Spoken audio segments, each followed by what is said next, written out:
Bonjour.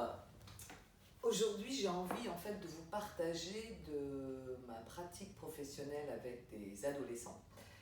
Ça me paraît vraiment important parce que j'ai autrement, dans mes accompagnements, encore saisi, j'ai envie de dire, quelque chose autour de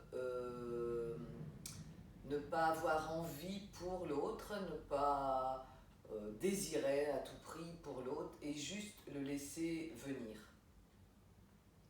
Donc je pense vraiment à des jeunes, donc je ne vais pas être non plus très précise pour garder le plus possible l'anonymat, mais de prendre le temps de ne pas les questionner, d'attendre, mais avant tout vraiment de partager. De partager des moments, de partager des temps avec le gros ballon, de partager des temps avec ce petit ballon, c'est-à-dire de pouvoir simplement avec tout ce que cependant cela révèle, mais de s'accrocher, de le repousser, de sentir la force ou pas de la puissance de l'ado ou pas. De jouer aussi vraiment, de faire un puissance K, de faire un labyrinthe, juste pour être à un moment donné l'un à côté de l'autre, à partager un instant, à rire, à se sentir bon, à se sentir nul, à ne pas être juste au bon endroit à l'instant T, mais autant pour lui ou elle que pour moi. Et pour moi, vraiment, au travers de toutes ces séances, on tisse le lien, on prend le temps de se découvrir. L'ado prend autrement la mesure que je suis humaine. Certes, je suis psy, mais je suis humaine. Et donc, je peux rire, je peux me montrer faillible, je peux me montrer dans la méconnaissance.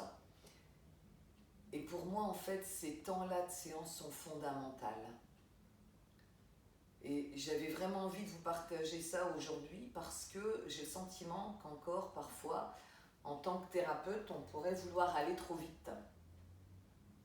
Et pour le coup, très très vite les perdre, en fait.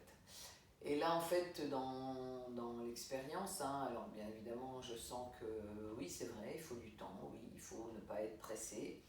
Mais je pense vraiment là à une adolescente où j'ai pu aussi, au fur et à mesure des séances, lui nommer ce que je pouvais ressentir, ce qui se passait pour moi, et tout simplement de lui dire, c'est vrai, là je pourrais te poser beaucoup de questions, parce qu'effectivement, ce pourquoi tu arrives est quand même très chargé.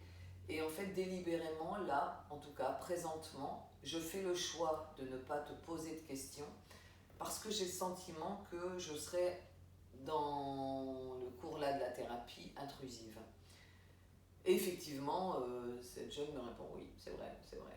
Et donc je lui signifie qu'on a le temps. Ensuite, par contre, ce que je vais à chaque fois proposer, c'est un temps d'être allongé ici sur le matelas, et puis de poser des poids, et puis d'être dans un temps de respiration en conscience, posément, que je puisse moi, au fur et à mesure que je vais retirer ensuite les poids, appuyer vraiment avec ma main, avec ma douceur. Et à nouveau, pareil, lui demander au sein de ce moment si un moment agréable est apparu, de le partager, mais encore une fois, sans question, juste accueillir. Et vraiment, au fur et à mesure, donc, de voir qu'après le temps, l'espace de la thérapie peut être autrement investi par la parole.